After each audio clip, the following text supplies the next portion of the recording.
우리 다 같이 사도신경으로 신앙 고백하심으로 11월 7일 새벽 예배를 하나님께 드리겠습니다. 나는 전능하신 아버지 하나님 천지의 창조주를 믿습니다. 나는 그의 유일하신 아들 우리 주 예수 그리스도를 믿습니다. 그는 성령으로 잉태되어 동정녀 마리아에게서 나시고 본디오 빌라도에게 고난을 받아 십자가에 못 박혀 죽으시고 장사된 지 사흘 만에 죽은 자 가운데서 다시 살아나셨으며 하늘에 오르시어 전능하신 아버지 하나님 우편에 앉아 계시다가 거기로부터 살아있는 자와 죽은 자를 심판하러 오십니다. 나는 성령을 믿으며 거룩한 공교회와 성도의 교제와 죄를 용서받는 것과 몸의 부활과 영생을 믿습니다. 아멘.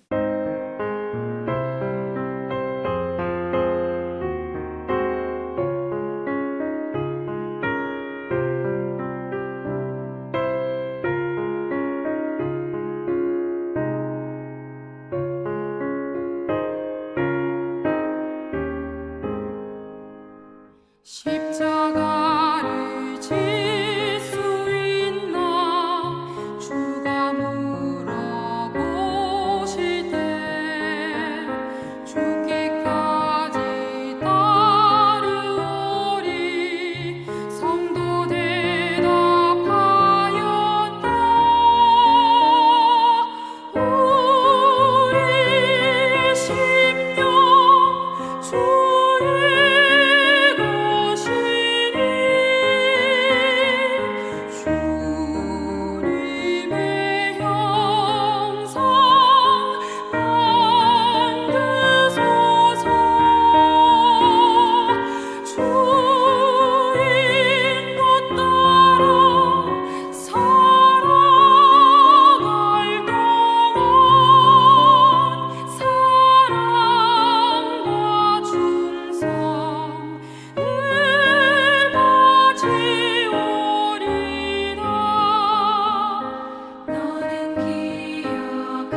하나님 말씀은 디모데후서 4장 1절에서 8절까지 말씀입니다.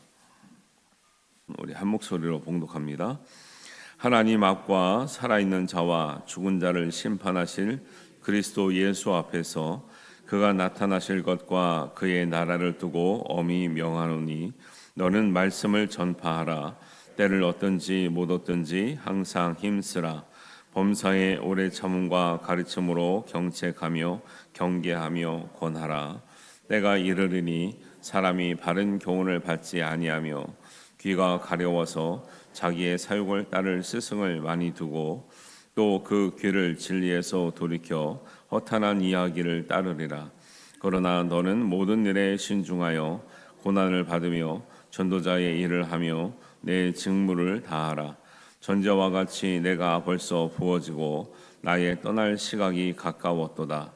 나는 선한 싸움을 싸우고 나의 달려갈 길을 마치고 믿음을 지켰으니 이제 후로는 나를 위하여 의의 면류관이 예비되었으므로 주 곧 의로우신 재판장이 그날에 내게 주실 것이며 내게만 아니라 주의 나타나심을 사모하는 모든 자에게 도니라. 아멘. 사도 바울은 제자 디모데에게 고통에 대해서 말세에 고통당하는 때에 대해서 말씀하셨고요. 그리고 성경을 따라서 교육하는 것이 얼마나 중요한지에 관해서 말씀을 주었는데요. 그리고 나서 이제 디모데후서가 마쳐지는 이 마지막 장의 마지막 당부는 앞에서 말씀했던 것보다 더 엄한 명령처럼 이렇게 당부하고 있습니다. 1절에 보니까 하나님 앞과 살아있는 자 죽은 자를 심판하실 그리스도 예수 앞에서 그가 나타나실 것과 그의 나라를 두고 하나님 앞에서 한마디로 하나님 앞에서 엄히 명하노니 이렇게 말하고 있어요. 명령하는 것처럼 내가 진지하게 말한다. 사도 바울이 제자 디모데에게 엄히 명하는 것이 뭘까요? 오늘날 우리도 사도 바울의 말씀을 하나님이 우리에게 주신 말씀으로 받아야 될 줄로 믿습니다. 뭐라고 합니까? 2절입니다. 너는 말씀을 전파하라. 때를 얻든지 못 얻든지 항상 힘쓰라. 범사에 오래 참음과 가르침으로 경책하며 경계하며 권하라. 그래요. 뭐를 엄히 명령한다고요? 말씀을 전파하라. 상황이 되면해요? 분위기가 되면해요? 때를 얻든지 못 얻든지 항상 힘쓰라는 거예요. 할렐루야. 우리 구역장 구역강사 각 부임원 수련회에서 대구 성지순례 갔다 왔잖아요. 그때 많이 소개받았던 선교사님 이름이 뭐예요? 베어드 선교사님. 베어드 선교사님이 우리나라 와서 대구 쪽에서 하면서 그때 뭘 팔았다 그랬죠? 쪽복음 팔았다. 쪽복음. 그때는 쪽복음을 팔아도 샀다 그래서 사람들이. 왜냐하면 책이 워낙 귀하니까 귀한 건 줄 알고 책을 사서 봤다라는 거예요.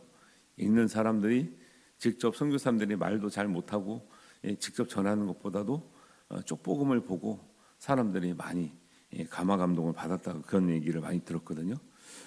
성경을 전해주는 것 자체가 믿음의 역사를 일으키는 원동력이 되는 거예요.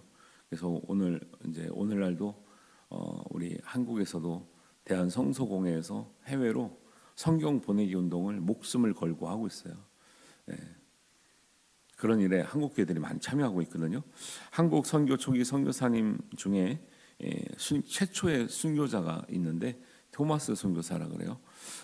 1886년 26세 나이로 어릴 때부터 너무 신앙이 좋고 수재여서 16살에 신학대학을 입학을 했는데 너무 어려서 안 받아줬다 그래요.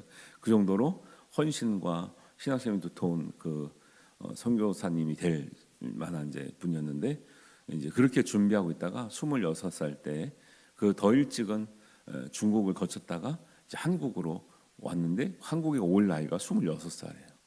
대동강변으로 배가 들어왔어요. 사실은 한국에 와야 되는데 들어올 배가 없으니까 무역선을 타고 들어왔어요.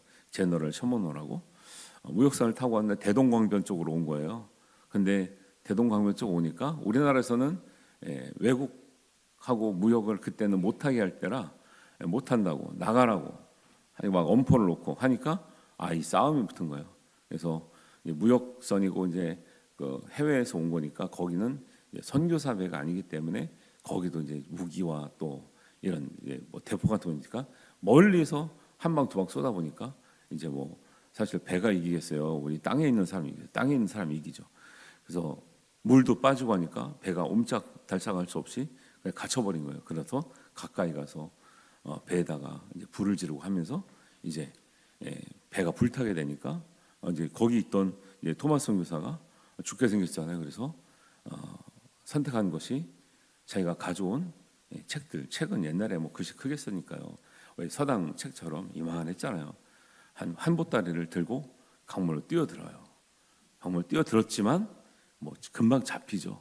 잡혀서 강변가에 나오자마자 순교를 당합니다. 사실 아무것도 못 해보고 성경책을 몇 권을 품에 안고 내렸지만 한국 땅을 밟자마자 순교를 당해요. 그때 이제 순교하게 처형을 했던 사람이 박춘건이라고 하는 병사거든요. 근데 처형했는데 뭘 가져왔어요? 가슴에 품고 보따리를 보니까 무슨 책인데? 이거 뭐 외국 사람 가져오니까 귀한 거 아니겠나? 가져가서 집에서 읽는 거예요. 읽다가 변화를 받았어요. 변화를 받고 그리스도인이 됐고 나중에 안주교회 장로가 됐다는 그런 이야기가 역사적으로 기록되어 있어요. 그리고 이 책이 또 전파가 돼가지고 어떤 집에 갔더니 집에다가 이게 종이가 없잖아요. 옛날에 벽지로 발라놨다는 거예요. 그 집에 지내러 온 사람이 천장을 보고 벽을 보고 있는데 뭐 이상 글씨가 써 있거든요. 한국말인데 이 내용이 처음 보는 거예요. 벽에 있는 벽지로 붙은 성경책을 보고 감동을 받아 은혜가 임해서 그리스도인이 됐다라는 거예요. 한국 선교 초기 역사는요, 말씀의 역사예요. 말씀의 역사. 선교사는 죽었지만 남겨두고 간 말씀이 역사하는 거예요. 그래서 교회를 부탁한 디모데에게 좋은 말씀을 많이 전했지만 전하지 않으면 무슨 소용이 있겠냐는 거예요. 사도 바울은 너는 말씀을 전파하라. 내가 엄히 명하는데 아무리 앞에 좋은 말씀을 들어도 전하지 않으면 소용이 없다.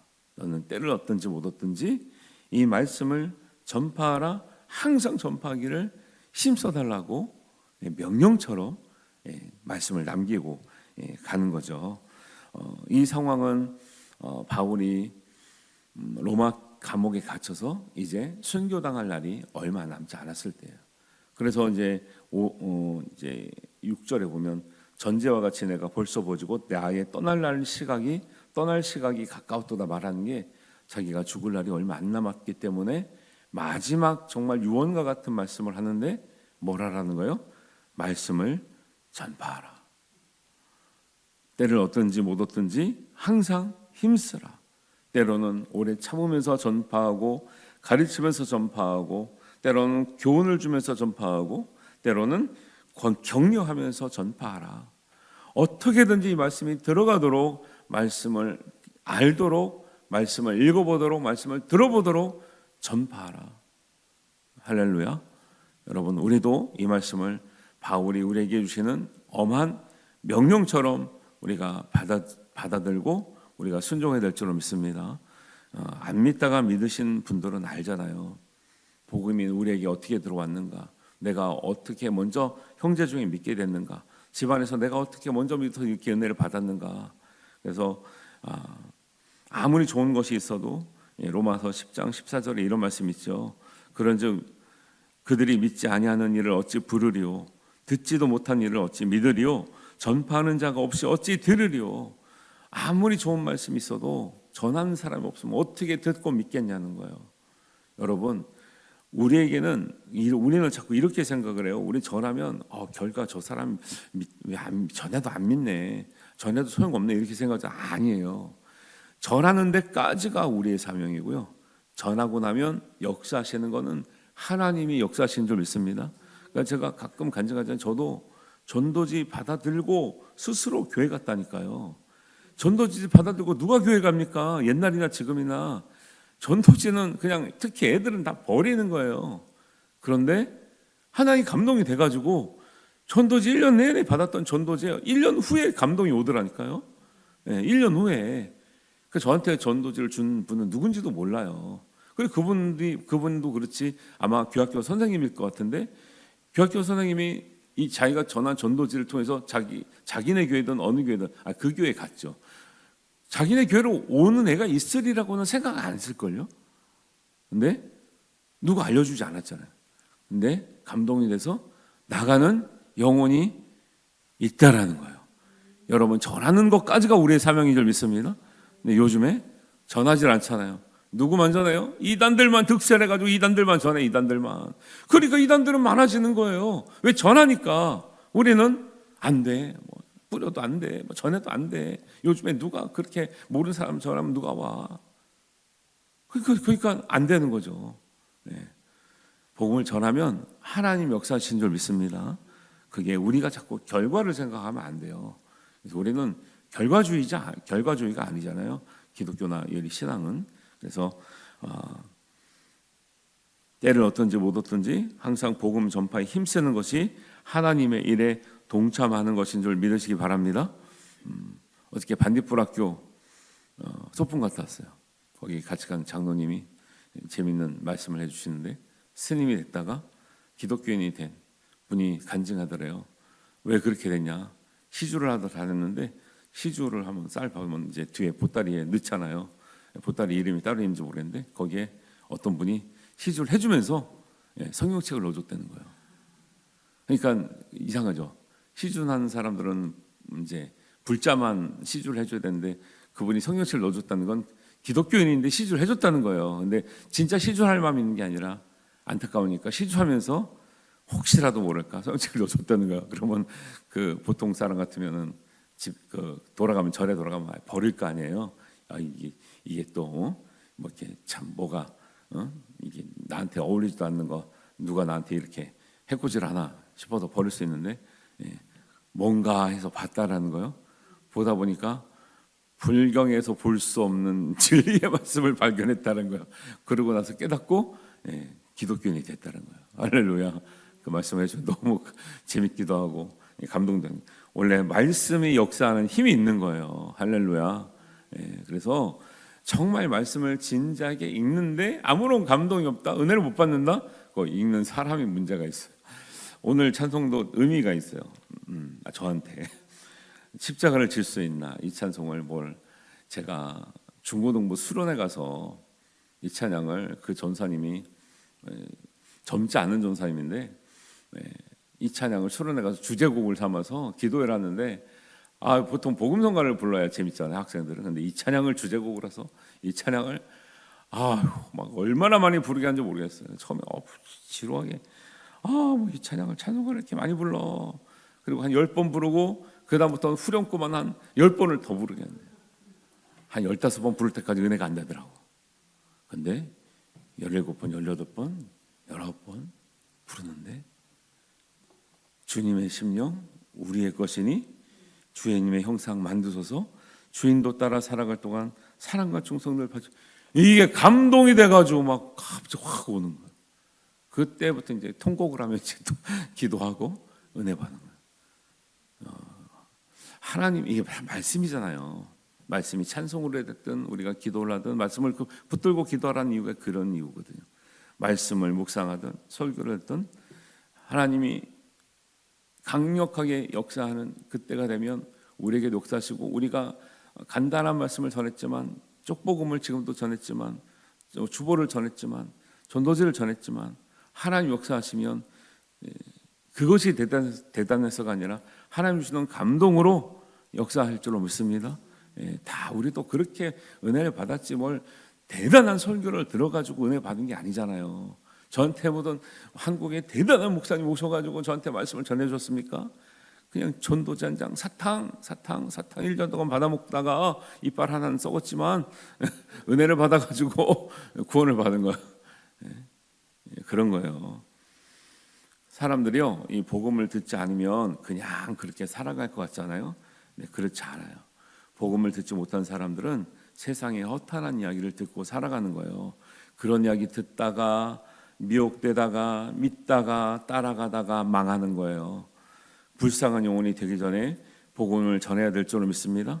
형제, 자매든 부모님이든 배우자든 예외가 없어요.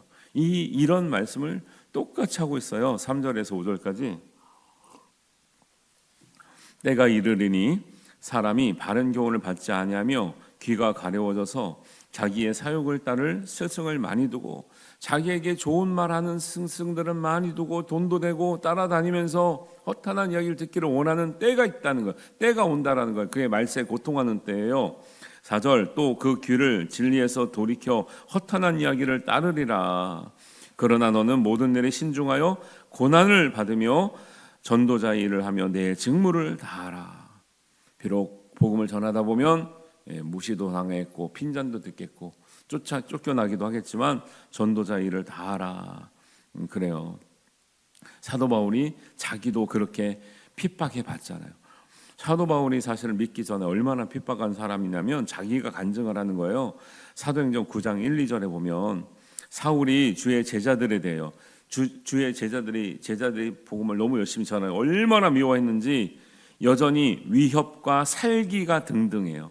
살기가 등등하는 거, 죽일 듯이 달려들었다는 거예요. 사도 바울이 사도가 되기 전에 교회와 제자들을 이렇게 핍박했다니까. 자기가 핍박해 보니까 알잖아요.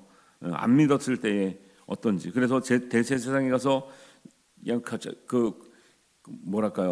영장을 받아가지고 다메섹에 가가지고 제자들을 잡아가기를 그냥 작정을 하고 남녀를 막론하고 결박하여 예루살렘으로 잡아오려고 가고 있는데 예수님을 만난 거 아니에요? 예수님을 만나고 나니까 내가 이게 나의 인생이 잘못된 인생을 살았구나 깨닫고 전도가 됐는데 갈라디아서 1장 13절에는 또 이 자기가 박했던 걸 어떻게 얘기하냐면 내가 이전에 유대교에 있을 때 행한 일을 너희가 들었거니와 하나님의 교회를 심히 박해하고 멸하여 교회만 보면 쥐잡듯이 잡아가지고 교회를 박살내고 다니는 게 사울의 일이었어요. 유대교에서 그렇게 똑똑했던 사람이 지금도 뭐 성경 가지고 시비 걸고 믿는 사람들 욕하고 한 사람 많잖아요. 하나님께 맡겨야 되는 거죠. 근데 이랬던 사람이 복음으로 변화를 받아 변하고 되니까 복음을 전하는 것이 얼마나 중요한지를 아는 거죠. 복음에는 역사하는 능력이 있다는 걸 아는 거죠. 내가 잘 전해서가 아니라 복음 자체가 능력이 있기 때문에 하나님이 역사해 준다는 걸 알기 때문에 바울은 전하기를 복음을 전파해 주기를 간절히 바라고 엄히 명하는 거예요. 그리고 본인은 이방인의 사도. 사실 제자들은 이방인에게 사실 선뜻 다가가지 못했거든요. 부담도 있고 그다음에 좀 이렇게 다가가기도 어려워하고 그들도 별로 좋아하지 않고 유대인이 뭐 우리에게 뭐 얼마나 전하겠냐 이런 것도 있고요. 근데 감옥에서 순교할 날이 얼마 남지 않은 사도 바울은 마지막 순간까지 복음을 전하는 일에 사명을 갖고 거기 재판 받으면서도 그들에게 복음을 전하기 위해서 그 간수들과 계속 복음을 전하는 장면들이 나오거든요. 그렇게 할 수 있었던 것은 이 복음을 전하는 일, 이 하나님께서 가장 기뻐하신 일이고 하나님께서 상 주시는 일인 것을 확신했기 때문에 그렇게 했다고 고백하고 있죠. 6절에 전자와 같이 내가 벌써 부어지고 나의 떠날 시각이 가까웠도다. 전자로 부어진다는 것은 이제 제사를 지낼 때 피를 부어서 드리는 희생제물이에요. 그래서 부어서 드린다는 뜻으로 전제, 내일 희생제물에 피를 붓는다 해서 전제예요. 그러니까 자기가 이제 죽을 날이 얼마 안 남았다 이 뜻을 하나님께 드려질 날이 얼마 안 남았다 이 말씀을 하는 거고요. 7절에 나는 선한 싸움을 싸우고 나의 달려갈 길을 다가고 믿음을 지켰으니 이제 후로는 나를 위하여 의의 면류관이 예비되었으므로 바울이 이렇게 고난을 받으며 하나님 앞에 복음을 전파해서 다 할 수 있는 것은 뭘 믿었기 때문이다. 나를 위한 이 복음을 전하다가 하나님께 부르심을 받는 사람들은 하나님이 의의 면류관 주실 것을 믿었고 확신했기 때문에 그 길을 달려간 줄 믿습니다. 우리도 그것을 믿고 복음 전파의 길을 달려가는 우리 모든 성도님이 되야 될 줄 믿습니다. 그리고 야고보서 제자들은 이것을 예수님 배신할 때는 몰랐지만은 성령 충만의 은혜를 받고 말씀을 제대로 다시 한번 깨달은다면은 다 동일한 말씀을 깨달았어요. 야고보도 얘기합니다. 1장 22절에 시험을 참는 자는 복이 있나니 시련을 견뎌낸 자가 주께서 자기를 사랑하는 자에게 약속하신 생명의 면류관을 얻을 것이기 때문이라. 사도 요한은요, 요한계시록에 뭐라 그래요? 죽도록 충성하라. 내가 생명의 면류관을 너에게 주리라. 예수님이 말씀하셨다 그러잖아요. 다 제자들은 생명의 면류관이 복음을 전하는 자들에게 예비됐다는 것을 확신했기에 그 길을 간 거예요. 우리도 그 길을 가다가 하나님 부르실 때 생명의 면류관이 예비되어 있는 상급을 다 받아야 될 줄로 믿습니다. 사도 바울은 이런 말씀을 남기고 하나님 앞에 부름을 받았습니다. 오늘도 복음을 전해서 어떻게 될 것인가를 우리가 염려하지 말고 우리 복음을 때를 얻든지 못 얻든 전파하는 우리 성도들이 돼야 하나님 나라가 확장되고 또 교회도 부흥하고 하나님 기뻐하시기 때문에 우리는 생명의 면류관을 쓸 수 있는 은혜로운 우리 성도들이 될 줄로 믿습니다. 이 은혜가 여러분과 함께 하시기를 주님의 이름으로 축원합니다. 하나님 아버지, 오늘 사도 바울이 마지막 말씀과 같은 유언의 말씀과 같은 너는 말씀을 전파하라. 때를 얻든지 못 얻든지 항상 힘쓰라는 말씀을 우리도 믿음으로 받았습니다. 하나님, 우리도 복음 전파를 위해서 힘쓰며 하나님 때로는 고난도 받으며 기꺼이 감당하는 우리 하나님의 정말 세우신 일꾼들, 복음 전파의 사명자들이 되게 하여 주시고 정말 복음에는 능력이 있고 힘이 있다는 것을 믿음으로 우리가 전하고 하나님 앞에 때를 따라 기다리는 은혜가 있게 하여 주시옵소서. 결실하게 하시는 분은 하나님이실 믿습니다. 우리가 전파할 때 하나님 잘 심겨지는 은혜가 있게 하시고 특별히 우리 형제 자매들, 우리 부모님, 우리 배우자, 우리 자녀들에게 이 믿음의 복음이 하나님의 복음이 잘 심겨지게 하시고 열매 맺게 하여 주시옵소서. 하나님께서 복음을 전한 자들에게 의의 면류관, 생명의 면류관 주실 줄로 믿사오며 예수님의 이름으로 기도하옵나이다. 아멘. 하늘에 계신 우리 아버지, 아버지의 이름을 거룩하게 하시며 아버지의 나라가 오게 하시며 아버지의 뜻이 하늘에서와 같이 땅에서도 이루어지게 하소서. 오늘 우리에게 일용할 양식을 주시고 우리가 우리에게 잘못한 사람을 용서하여 주는 것 같이 우리 죄를 용서하여 주시고 우리를 시험에 빠지지 않게 하시고 악에서 구하소서. 나라와 권능과 영광이 영원히 아버지의 것입니다. 아멘.